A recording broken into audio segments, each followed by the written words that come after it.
Bismillahirrahmanirrahim. Assalamualaikum warahmatullahi wabarakatuh. Halo semuanya.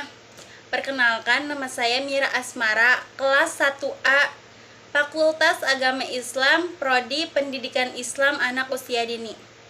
Alhamdulillahirabbil alamin, wabihi nasta'in wa ala umuri dunya wadin, wassalatu wassalamu ala israfi anbiya'i wal mursalin wa ala alihi washabihi wasallam. Amma ba'du. Dalam video ini saya akan menjelaskan tentang pengertian ilmu hadis riwayah dan ilmu hadis diroyah serta sejarah perkembangannya.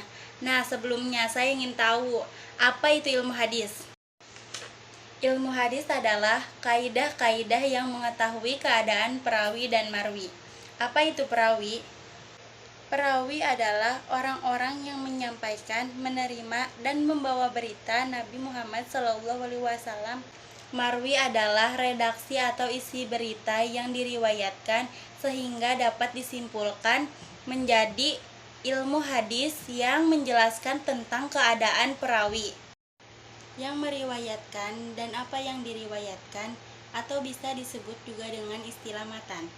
Nah, di sini ada sebuah hadis yang diriwayatkan oleh Imam Bukhari yang berbunyi Hadasana Adam hadasana Syu'batu hadasana Sayyaru Abu Hakim qala sami'tu Aba Harimi qala sami'tu Aba Hurairah qala sami'tu nabiyyi yaqulu man hajalillahi falam put walam yapsu roja'a kayaumi waladathumah, yang artinya menceritakan kepada kami Adam, menceritakan kepada Nabi Sya'bah, menceritakan kepada kami Syiar Abu Al-Hakam.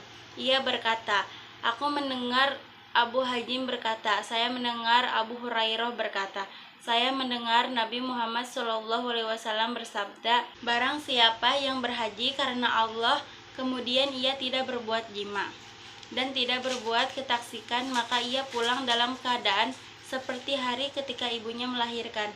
Hadis riwayat Bukhari. Sampaian tersebut inilah yang disebut dengan sanad. Sanad bisa dikatakan terputus dan bisa dikatakan bersambung. Sanad dikatakan terputus apabila penyampaian riwayat tidak disampaikan kepada Nabi Muhammad SAW. Sebaliknya, selain sanad, hadis ini juga terdapat matan. Apa itu matan? Matan merupakan isi dari hadis itu sendiri. Nah, teman-teman di sini bisa membedakan matan dan sanad kan? Ilmu hadis terbagi menjadi dua, yaitu riwayah dan diroyah. Riwayah yaitu ilmu hadis riwayah adalah ilmu yang mempelajari perkataan, perbuatan, dan periwayatan Nabi Muhammad SAW yang objeknya dari diri Nabi Muhammad SAW.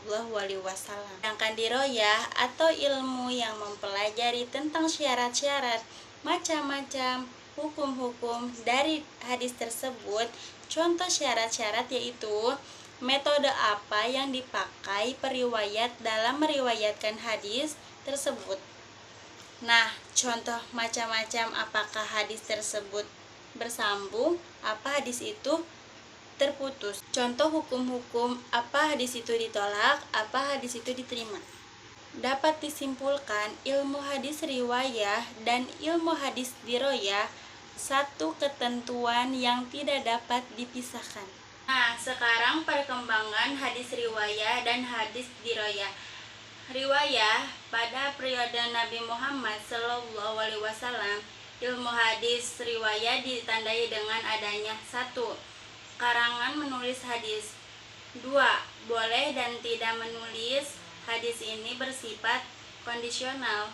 Diroyah. Sedangkan ilmu diroyah pada periode Nabi Muhammad SAW ditandai dengan 1. Adanya dasar-dasar ilmu hadis sebagaimana dalam Al-Quran Al-Ujurat ayat 6 dan Al-Baqarah ayat 282. Riwayat periode sahabat ditandai dengan batasan dengan orang-orang yang meriwayatkan dan disertai dengan sumpah dan saksi terlebih dahulu, karena maraknya konflik politik. Diroyah periode sahabat, penyampaian hadis secara lisan atau periwayatannya harus disertai dengan sanad atau sumpah dan saksi.